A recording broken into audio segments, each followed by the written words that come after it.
Hi everyone. Hi guys. Lovely to see you again. Dan and I are here to talk about a very exciting new house. I have to say, not a new house. New to us. New to us. These are always new to us. And I don't know how to explain it because I've never smelt them before in my life. And they're kind of slightly, they're slightly upper end in terms of the stuff we've been smelling, aren't they? So these will be the most expensive fragrances we've ever talked about on this channel. $800 a bottle. We've talked about some pretty expensive things, and sometimes people say, "Oh, it's all very well you're reviewing these things, but they're all so expensive." So we thought we'd go notch more it up expensive. a bit. Yeah, there's only one way. But that doesn't necessarily say anything about the juice in the bottle, does it? Until we smell it and decide. So I was. What do we think? You've smelled these, so obviously. I bought this this sample pack. I bought on the website because they had a bit of. I think they had 20% off and free international shipping. So I thought, great way to try this house. Yeah. So $800 budget, one of the best perfumers in the world, and also this this kind of statement here, which is lavishly imbued with pure oud. It's very, so we've talked about fragrances from the like of Russian Adam Dmitry Bortnikov, Ensar Oud, who use real oud in large quantities, but it's rare you get the combination of high quality real oud and a perfumer like Christophe Laudemel. One of the world's finest. It rarely happens, and the fact that he's got these materials and this budget to play with, it's exciting, isn't it? It is really, really, really exciting. Now we're going to see if they live up to expectations and live up to the price. Let's just talk a little bit about the price, just so we kind of we know where we are. So $795 for 100 ml EDP. So it's not a pure parfum or an X-ray, it's just an EDP. So let's compare that to, in our recent video, we talked about some releases from Orige Ladore, including Agua de Noir, which is a fragrance which uses a lot of real oud from a perfumer who came to perfume by distilling oud. So it's a real oud. The oud master. And so for Agua de Noir, which is an X-ray, so it's stronger, $220 for 30 ml. So that works out as $7.30.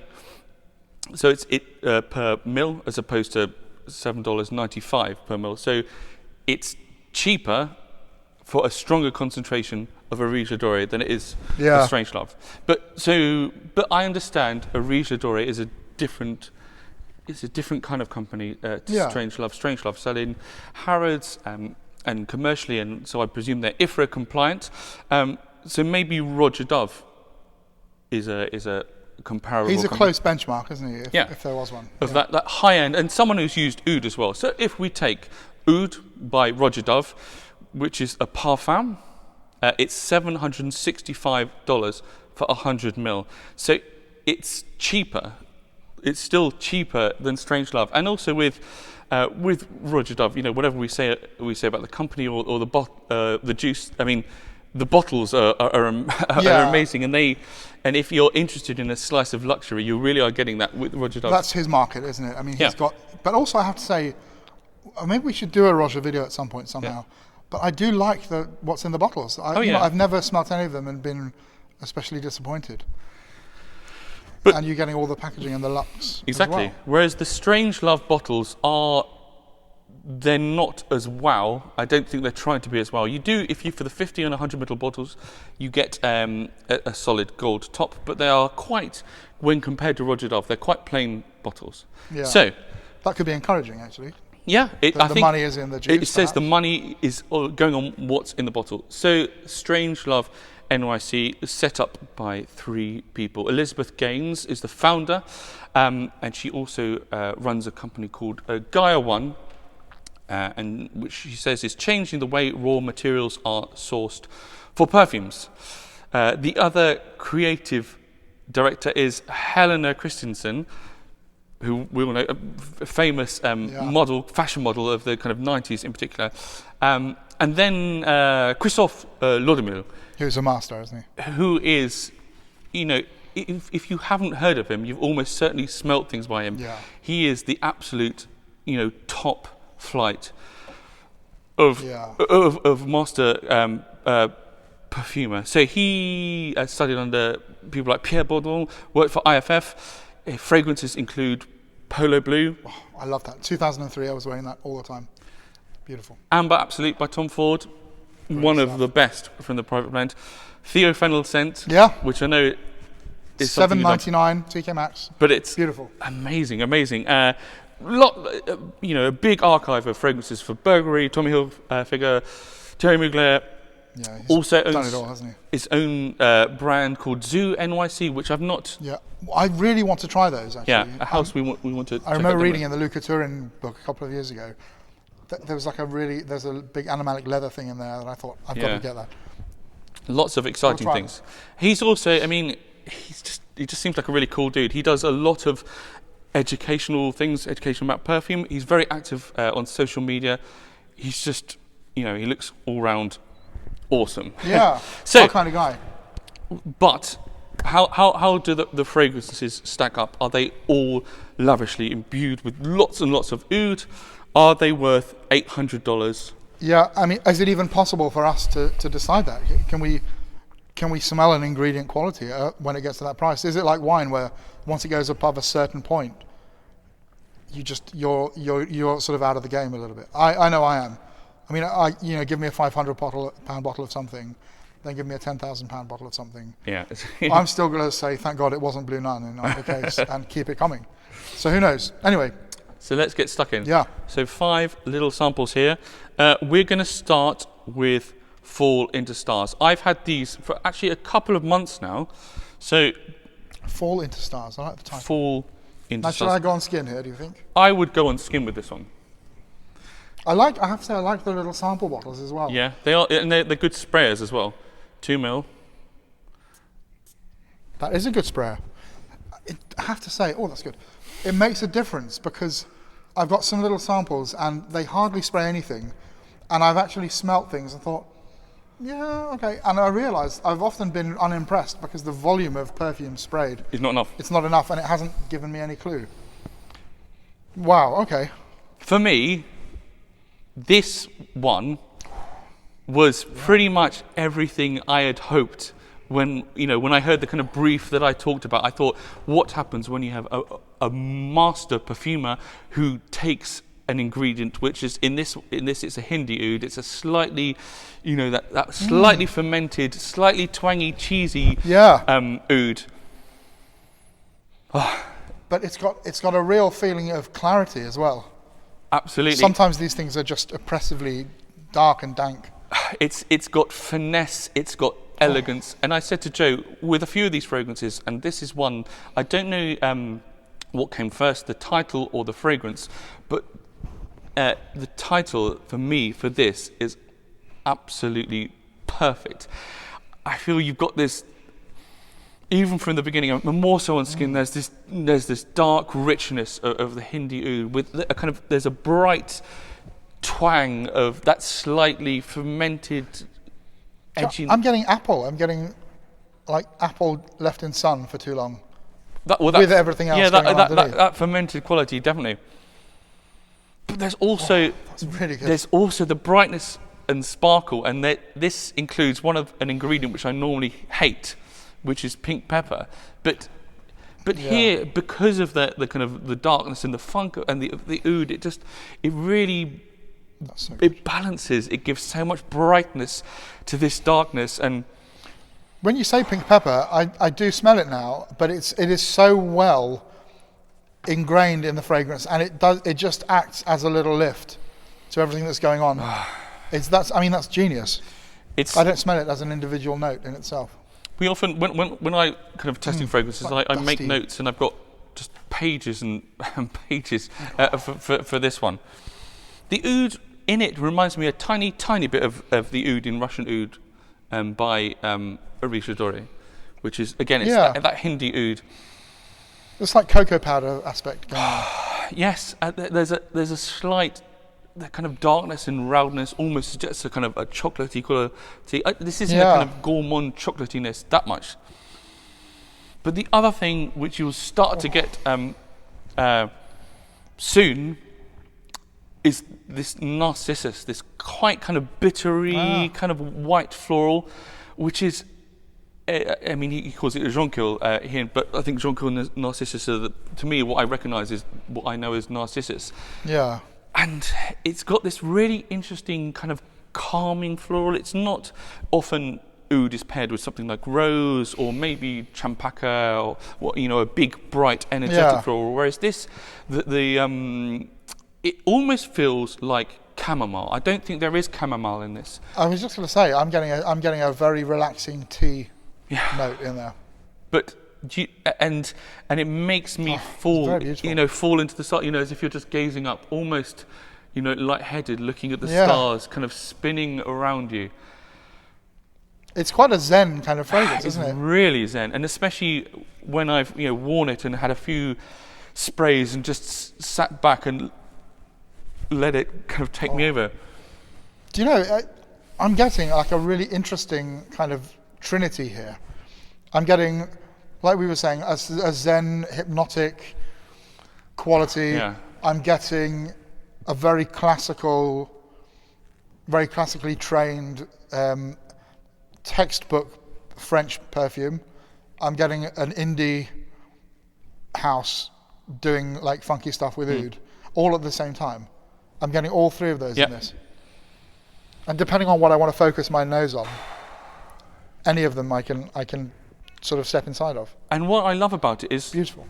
This was the first one I tried, the first experience of Strangelove NYC, and I just thought, I've not smelt a fragrance like this. It's so difficult. You expect, there are some rose oud fragrances here, but you expect rose oud, you expect leather oud, or maybe something like champaka.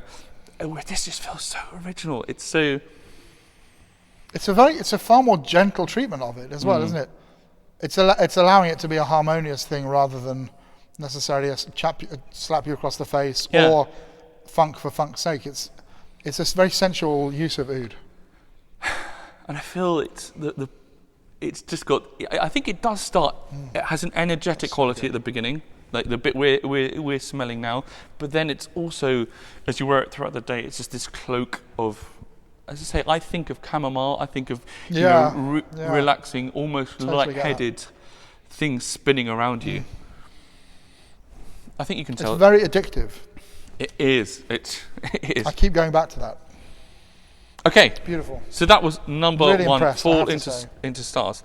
The next one we're going to try. So, Fall into Stars is the newest one. That's 2019. We're going back to the first one from 2014. So they've been around a little while then. Yeah, absolutely. I'm sorry for not hearing of this brand before. I mean, I'm a cretin. Do you want to go skin or? Can I go skin again? Would that be okay? Yeah, do whatever you like. I think my skin is in a happy place at the moment because of the sun.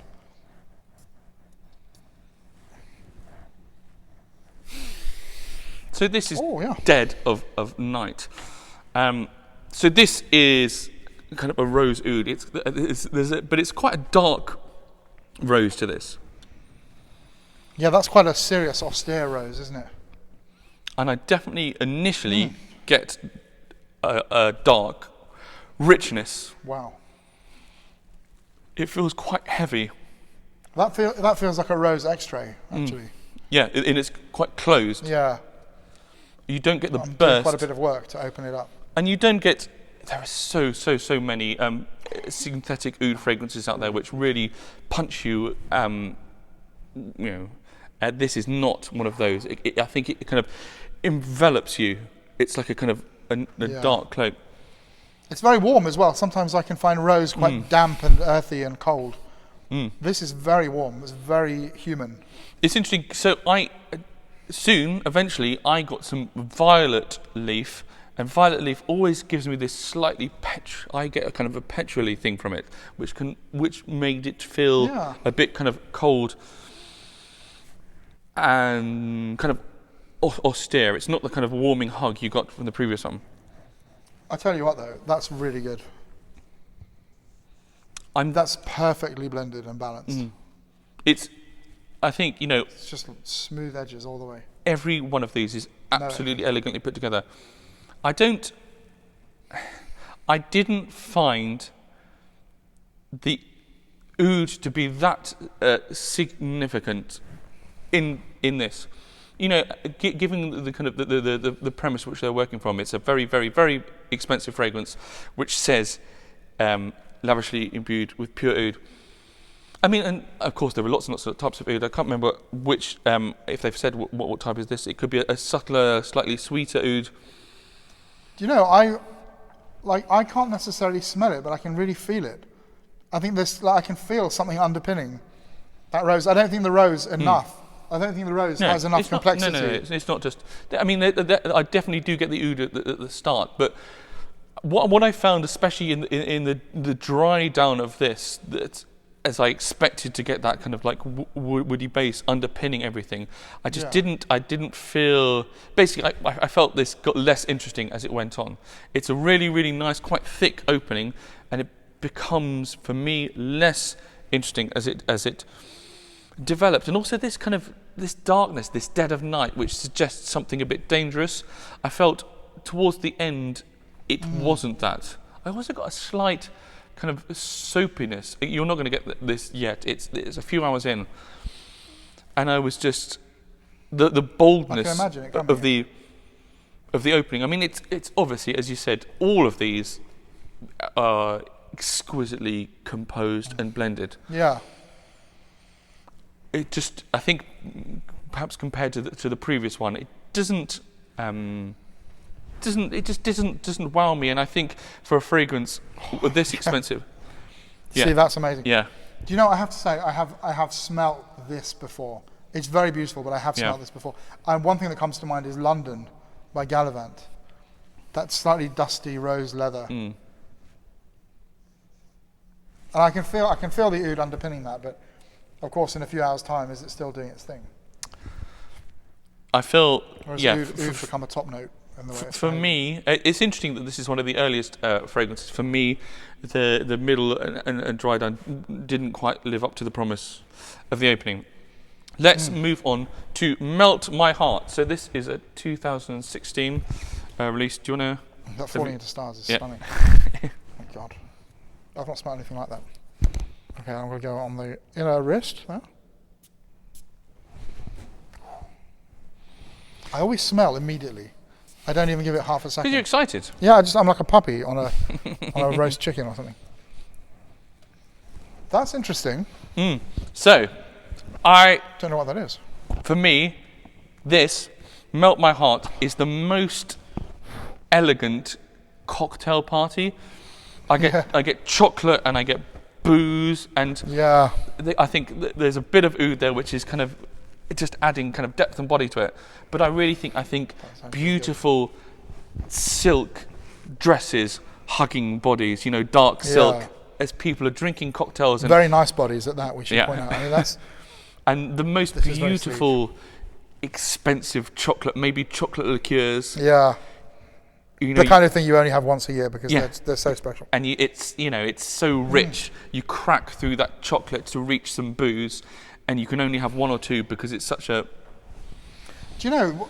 Again, this is very modern, but also it feels very, very classical, and it reminded me of something we smelled in the Osmotek, and I can't remember the name of it. Which is, Dan's amazing at all the wizardry, so you'll be able to find it. But it's. That chocolate orange thing that we smell. Yeah, what is it? Which came out about like the 40s or something. Yeah. I'll try and remember what it is. I can still smell it on the card now. I've got them all saved. Yeah. Well, I'll put a link up, but yeah. But wonderfully classical in a way. This, and also... Not too sweet. No, not too sweet. It's bitter chocolate. Yeah, the good stuff. And I also get... For me, the reason also I said party is because I feel that there's a few different things going on here. There's also a citrusy ylang thing going on in the middle of this as well, I found. And so it's almost, like there's a mingling, as if someone was wearing that kind of classic citrus ylang sheepra, walking around a dinner party having booze and chocolate. It does feel that you've got the boozy chocolate thing going on, but it does feel like there are these flashes of brightness just sort of poking their head through. It's very clever. It's really magical. It stops it making you cloy. Yeah. It stops it being cloying. It's a bit of pink grapefruit in a good hollandaise sauce. Yeah. It just stops just it. Give that. Yeah. I'm not, we are not experts on oud at all. I'm not really aware of much oud in this. And I mean, unless it's an oud that I've never smelt at all. I'm not sensing an oud here. No. And we can't be doing oud accords for this money.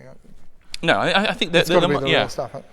But what this reminded me of a bit of in Phil was some of the MFK, the Maison Francis Duchamp, some of those oud, like oud silk mood, that kind of real kind of smoothness. Very lean as well.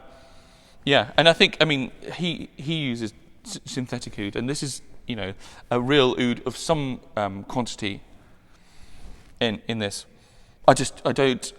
This is a beautiful, elegant, really masterful fragrance. I wonder if it was like a really medicinal oud that he somehow managed to tame and control and bring into line to cut through the richness of the chocolate. Yeah. But without it becoming like a medicinal oud heavy thing. Yeah. It's something quite disturbing about it as well. The cocktail party thing I get totally. But the more I smell it, it's like someone's got to go home in tears after this party. There's something there. I don't know. I love that. I love that kind of citrusy, like floralness to it as well. It feels like a vintage Chypre thing without the big oak moss hit, but it's that world, isn't it? It's sort of simple in a way. It's beautiful, but it is, this is more expensive than anything we've ever talked about on this channel. Yeah, I mean that does deserve a bit of gravitas, doesn't it? We should be prepared to dissect this. And not be. And does the quality of the perfume making is second to none. Beyond but question, does it deserve to be? I'm getting a slight toasted brioche thing going on as well now. Interesting. I didn't get it before, but just slightly sweet, but bready, yeasty. I can kind of understand the breadiness. I love that. Now, something quite different. Where are we? So let's do Lost in Flowers next. Have you got any skin left? Yes, I've got the inside.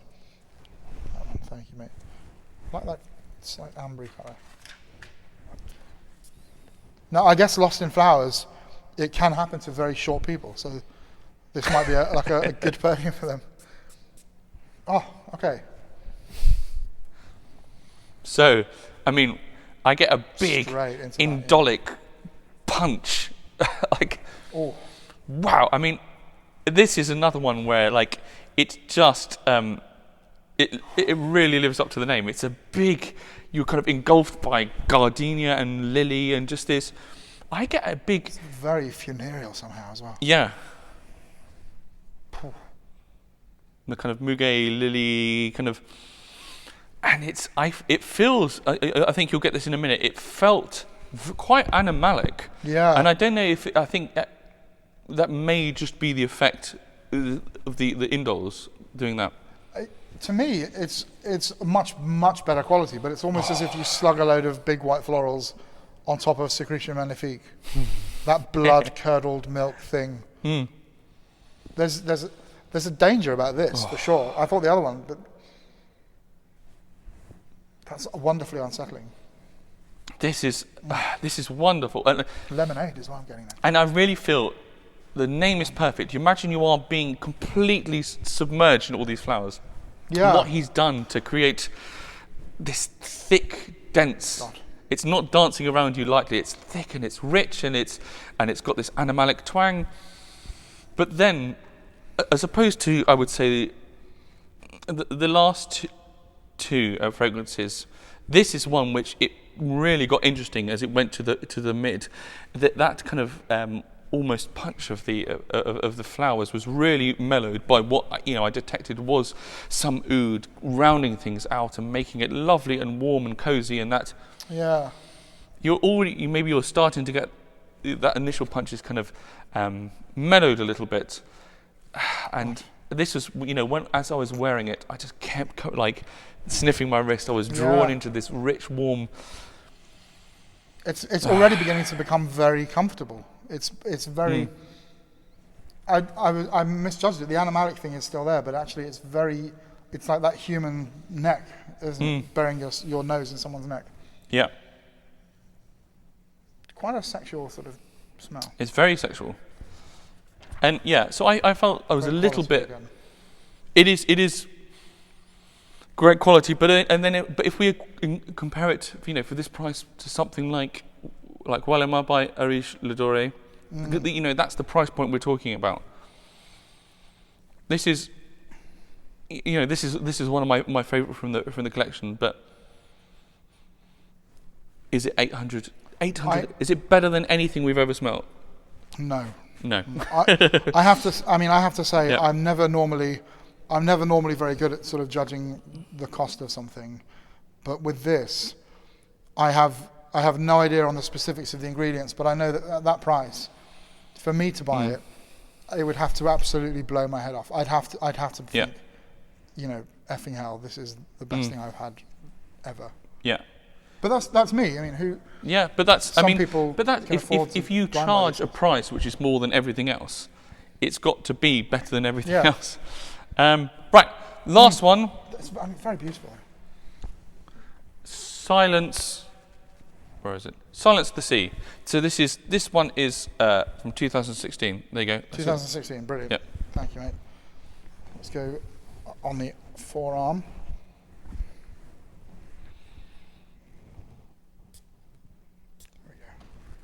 Thank you. That's very interesting. This is quite different to all of the rest. That's really interesting. Yeah. So sea ambergris. So this is. I mean, you can kind of see the reaction. This is perfect name. You are by the sea in all. So this is not an aquatic fragrance. This is what the sea smells like. And you get that kind of dry, really salty, slightly animalic, slightly, not BOE, but there is a real funk to this, isn't there? To me, it smells like, try that on skin there. Yeah, I've worn it, yeah. It smells like you've got the saltiest, fattiest lamb. It smells like that to me. It's very meaty. It's It's a slightly dirty. It's something that shouldn't be dirty, but is. Oh, I think it's definitely the clarity and the cleanness of a nice ocean, but. And it's got that golden ambergris. Okay, I've got a little not golden. Sure I'm a fan. I have to say. Am I being mean? No, I like it, and I did like it on skin, and I love also the way this ambergris then combines with some bitter white florals, and I really get the impression of flowers growing, near the sea. Yeah, it's and a breeze washing over them. Beautiful. Pictorially, my imagination is really sparked. And also, there's I think there's some pink pepper in this, or incense. There's incense or which is adding the kind of brightness and the zing, which is giving it that bright summer's day twang to it. And it's interesting that pink pepper reminded me of squid by Zoologist. Oh yeah. And this feels like a fragrance, which is because of working on the the budget. There's real ambergris in here as opposed to the synthetic which is in nice, squid. That this goes further than squid does, even though squid is a more recent fragrance. It's interesting.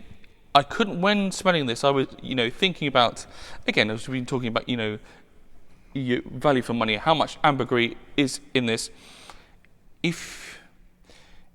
I would say if you want to try a real ambergris heavy fragrance, Golden Ambergris by Anonym is like this, but more so. Yeah. And again, Golden Ambergris is, I think it's $200. Is it $200 or $190? I can't remember. It was for a 30ml X-tray. It was very reasonable. Wasn't it? So it is cheaper.